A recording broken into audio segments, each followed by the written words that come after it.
Listen up.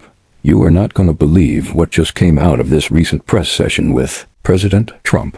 The truth bombs he just dropped are shaking the political foundation of D.C. And if you thought the deep state was done trying to cover up their lies, think again. We're talking manipulated job numbers before the election, foreign policy with real backbone, tariff working for the American people, and why he is firing the corrupt bureaucrats who try to play politics with your livelihood. Oh, and wait till you hear what he said about Hillary Clinton, ... I mean, this is the kind of leadership we've been begging for. Unfiltered, fearless, and for the people. Today on USA News Today, we're breaking down every jaw-dropping moment from this video. If you're sick of the fake media spinning the truth, this is the place to be. Smash that like button. Subscribe if you stand for America first, and turn notifications because we're not holding back. The big news on Friday was that after the labor report came out, and it was a pretty soft jobs report, Trump decided to fire Dr. Erica McTarfer, who was a civil servant that was serving on the BLS. Now, this is a really insignificant job. I pretty much assume that almost none of you have heard of this woman's name up until yesterday. And while they do very noble and very important work, this is not someone that can easily put his hands on the scale and move things. This is a very nonpartisan, very bland statistical reporting job. It's not front cover news ever. You rarely hear about them. You don't know who's working under them. And their job is simply to report the revisions.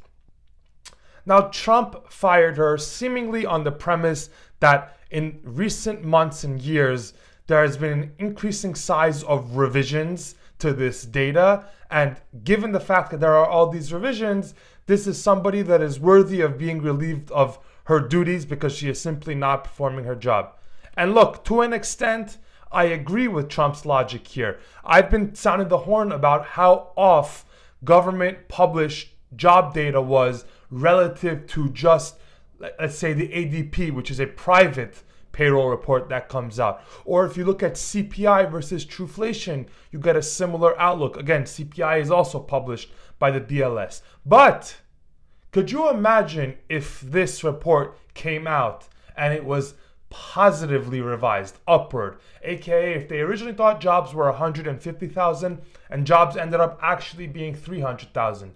You think Trump would be firing this woman? I don't think so. Let me know what you think. By the way, I don't think Biden didn't fire anyone. But again, so when you want to protect the integrity of the data, I appreciate that argument. But that argument has to work both ways. You can't just pretend you want to protect the integrity of the data when data is revised to the downside. So look, that's what I've been thinking about this lately. And just as a general thought, I think he's got the right idea here. But I think his motives are quite nefarious, and I think he's doing this only because he is negatively impacting himself.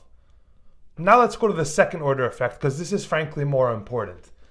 It is strongly assumed that the next commissioner of the BLS is going to be someone that Trump handpicks, and we can reasonably assume with that handpick, there's going to become an expectation that more positive data has to be shown about the economy with this administration. They have to massage the data. They're going to have to tweak the data. They're going to have to, squeeze the data. They're going to have to put their fingers on the scale in terms of the weights they put on this data. Whatever they have to do, they're going to have to do something to make this data look a little bit better for the current administration, for the Trump administration. Now, there is essentially no precedence for this in the United States of nonpartisan data becoming just so clouded by partisanship and by clear motives to make something appear like what it's not. I'm sure you guys can all get where I'm trying to get at with this. But we do have some 21st century examples of when countries try to either make their employment numbers look better, or their inflation numbers look better, or their GDP look better, or their national debt look less extended than it actually was.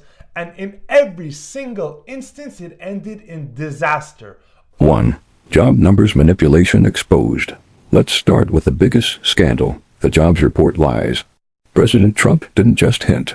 He flat out said the Bureau of Labor Statistics pumped out fake numbers days before the election to boost Biden and Kamala. And guess what?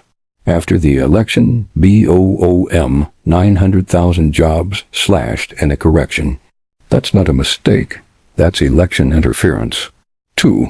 Firing the BLS head? Damn right. He fired her, and honestly, it's about time someone in Washington got held accountable. If you can't trust the people reporting our national statistics, what can you trust? This is exactly what draining the swamp looks like. 3. Strong on national security, nuclear sub readiness. When asked about nuclear subs and Russia's threats, Trump didn't flinch. He reminded us, America will always protect its people. You don't back down when foreign tyrants talk nuclear. You stay ready. That's leadership. 4. Federal Reserve shakeup. One of the Fed governors is stepping down after a disagreement. Over interest rates and President Trump? He's thrilled. Why? Because he finally gets to install someone who won't bow to woke economic nonsense. 5. Hopes for Hillary Clinton investigation. And here's a headline. Trump said he hopes Hillary finally gets investigated for election fraud. No dodging, no fake smiles, just raw truth. How long have we waited for someone to say that? Out loud? 6. Foreign policy. Brazil and India. When asked about Brazil's President Lula, Trump said, "Call me any time." But he made it clear he loves the Brazilian people, not necessarily their corrupt leadership. As for India dropping Russian oil, if true, it's a step in the right direction, and you can bet Trump's influence has something to do with it. 7. $40 billion deficit with Switzerland. He dropped a stat that most media won't touch. The U.S. loses $40 billion to Switzerland. And they're crying about tariffs. Crimea River. That's America getting robbed. And Trump's the only one willing to call it out. 8. Fundraising for the White House ballroom. He's raising $200 million to build a ballroom at the White House and might fund it himself. That's class. Not spending taxpayer money but still delivering results. And when asked about foreign donations, he made it clear, we follow the rules. 9. Tariff dividends to citizens. Now this is genius, using tariff money to pay down our debt or maybe even give dividends back to Americans. Imagine that your country making money off fair trade and putting it back into your pocket. Not Ukraine. Not China. You. 10. Honesty over credentials. And when asked who he'd put in charge of labor stats, he said he wants someone honest, not just qualified on paper. That's the America First mindset. That's putting integrity before politics. Utter, outright, unquestioned disaster. Let's get into some of these things. In the mid-2010s, Argentina was dealing with a massive inflation crisis, and they began firing anyone that was reporting inflation on behalf of the government that was showing true numbers. And what ended up happening was not only did the private sector not believe the new government numbers that supposedly showed inflation improving, but because it was assumed that there was so much lying and so much monkey business in all these numbers, bond yields in Argentina actually rose in excess of what they should have risen given that inflation, because frankly no one could have trusted them. You can look also at a country like Egypt. They also had a currency problem stemming from inflation, and they did a similar thing. They made their inflation inflation data appear much better than it actually was. And what ended up happening is that so much of the contracts in Egypt have an inflation kicker given to them every single year to match inflation. So what ended up happening was that people on retirement plans, on pensions in Egypt, ended up collecting less than they really should have because inflation was being underreported, and it led to a recession because people's purchasing power was falling in real terms because the government was underreporting inflation. Now, Argentina and Egypt are, not stable economies relative to the United States, but we can even look at China for a very fascinating example here. In China, for years, they overreported GDP growth and underreported debt growth. And what ended up becoming the final effect of all of that fluff, all of that exaggeration, they got the biggest property crisis in their history that came out of this. Developers were under the premise that population and growth was much higher than it was. At the same time, loans were extended that shouldn't have been extended because banks appeared to be less leveraged than they really were. And at the end, the market finally caught on in 2021 and 2022 and figured it out. And China is paying a significant price for that dishonesty. So look, this might not happen in the United States, but it's clearly the trend that we're going in, right? We can always change it, but it's clearly the trend that we're going in. And history shows you don't gain much from doing this because frankly, market participants, the private sector is too smart and they'll see through the lies and they'll punish the government for those lies in the form of higher borrowing costs, lower economic growth, less investment, less growth all around. Now, one other thing that's really alarming is since we got an initiative in the United States government to become more efficient and to lay off non-critical employees, some sectors, some places like the BLS have had to cut back on their data collection. So the inflation report that comes out monthly, the CPI that the BLS collects, it went from 95% pure data collection and 5% estimation at the end of last year to just at July 4th of this year, it is down to 66% actual data collection and 33% estimates.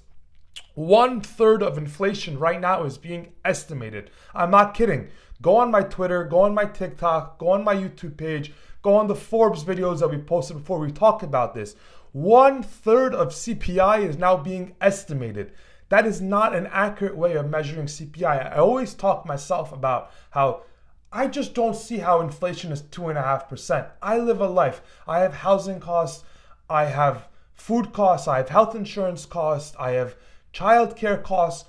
All my costs are rising significantly higher than 2.5% year over year. I want you guys to comment in your personal lives. What is the inflation rate that you are actually experiencing? Almost no one that I talk to is experiencing 2-3% inflation. Personally, the people I'm talking to are experiencing between 5 and 10% annual inflation. 5, 6, 7, sometimes up to 10, some people more, some people a little bit less. But I want to know what you guys are seeing in terms of all of This isn't just another press clip. This was a moment of truth. And while the media will ignore it, twist it, or pretend it never happened, we're here to give it to you straight. President Trump is still out here fighting for you, for ME, for every hard-working American who's been betrayed by fake data, fake officials, and fake news. So patriots, what do you think? Should Hillary be investigated? Should fake job numbers be a fireable offense? Should the U.S. start giving back tariff dividends to the people? Drop your thoughts in the comments. I want to hear from the real voice of America.